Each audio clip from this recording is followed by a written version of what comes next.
Hello. তো কেমন আছো সবাই? আজকে আমি খুব খুশি, কারণ আমি একটা জিনিস অর্ডার করেছিলাম, তো সেটা চলে এসেছে। সেটা হচ্ছে এটার মধ্যে কি আছে বলো তো? এখানে দেখে বোঝা যাচ্ছে যে একটা গাছ আছে। আমি গাছ খুব ভালোবাসি। আমি যখন ইন্ডিয়াতে ছিলাম, বাড়িতে ছিলাম, তখন আমি বনসাই বানাতে খুব ভালোবাসি, বনসাই দেখতে ভালোবাসি। আর আমি এখন আছি জাপানে, যেহেতু জাপানটা কিন্তু বনসাইয়ের জন্য সব থেকে বিখ্যাত। চায়নাতে বনসাইটা তৈরি হয়েছিল, আর জাপানে কিন্তু সেই বনসাইটা মডিফাই করে আরো সুন্দরভাবে করা হয়েছে। যাই হোক, তো জাপানে যেহেতু আছে, আর আমি বনসাই বানাতে খুব ভালোবাসি, বাড়িতে আমার একটা বট আর অশ্বত্থর অনেকগুলো বনসাই ছিল। আর সে এখানে চলে আসার পর কিন্তু আমি বনসাই তেমন একটা আমার ইচ্ছা করে। বনসাই কেমন বলো তো আমার, আমি প্রতিদিন সকালবেলা ঘুম থেকে উঠতাম, আর ব্রাশ করতে করতে ছাদে যেতাম, আর দেখতাম একটা পাতা কি বেরোলো, আমি বট গাছ কেটে দিলাম, নতুন করে তো তার আবার ডাল ছাড়বে, সেরকম। তো আমি দেখাই আমি কি গাছ কিনেছি। এটা আমার বাচ্চা, ঠিক আছে? আমার খুব খুব খুশি লাগছে। আমি আরেকটু পরে বাজারে যাব, এবং সেখানে গিয়ে আমি এর জন্য একটা বড় সড়ো টব, কারণ বড় টবে লাগালে গাছ তাড়াতাড়ি বড় হয়, আর বনসাইয়ের মাটি নিয়ে আসবো। তো আমি দেখাই কি গাছ। প্রথমেই এখানে একটা থ্যাংক ইউ লেটার আছে, আমাকে ওরা থ্যাংক ইউ জানিয়েছে, তো সেই একটা লেটার আছে। হ্যাঁ, এটা উল্টো দেখালাম আমি, এইভাবে হয়, ঠিক আছে? যাই হোক, আর তার সাথে যে গাছ, ঠিক আছে, সাবধানে খুব সুন্দর করে প্যাকিং করে দিয়েছে ওরা, ঠিক আছে? এই হচ্ছে সেই গাছটাকে, যেটাকে আমি এবার বনসাই রূপান্তর করব বনসাইতে। এটাকে বলা হয় জাপানিজ ম্যাপেল, ঠিক আছে? ম্যাপেল গাছ, মোমিজি বলা হয় জাপানিজে।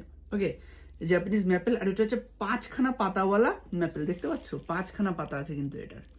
আর এই লাল, এটা হচ্ছে জাপানে খুবই সুন্দর একটা গাছ, যেটাকে খুব সুন্দর বলা চলে।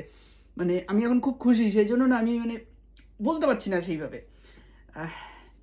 খুব সুন্দর এটা, পাতা সব ঝরে যাবে, তারপরে যখন স্প্রিং বসন্তকাল আসা শুরু হবে, তখন এটা আস্তে আস্তে সবুজ সবুজ তো নর্মাল জায়গায় হালকা হলুদ হবে, তারপর পুরো একদম টকটক এরকম লাল হয়ে যাবে।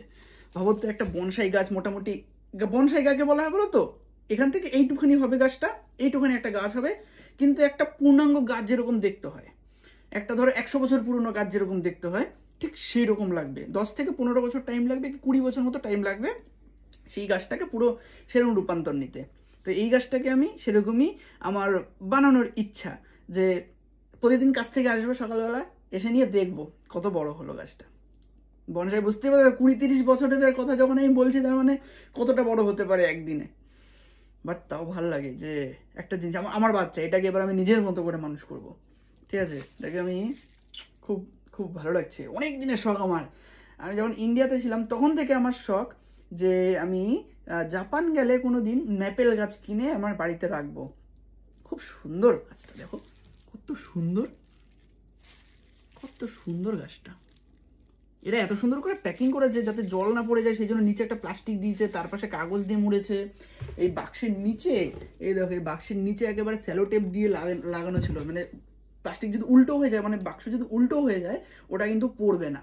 এটা পুরো একদম প্রপার খুব সুন্দরভাবে আটকানো ছিল। যাই হোক, একটু পরে এটাকে নিয়ে আমি বাইরে বেরোবো, এটাকে নিয়ে বেরোবো না, এটার জন্য আমি জিনিসপত্র কিনে নিয়ে আসবো। খুব সুন্দর না গাছটা, বলো? হ্যাঁ, খুব সুন্দর। যাই হোক, এটা আস্তে আস্তে এবার বড় হবে। Bye bye.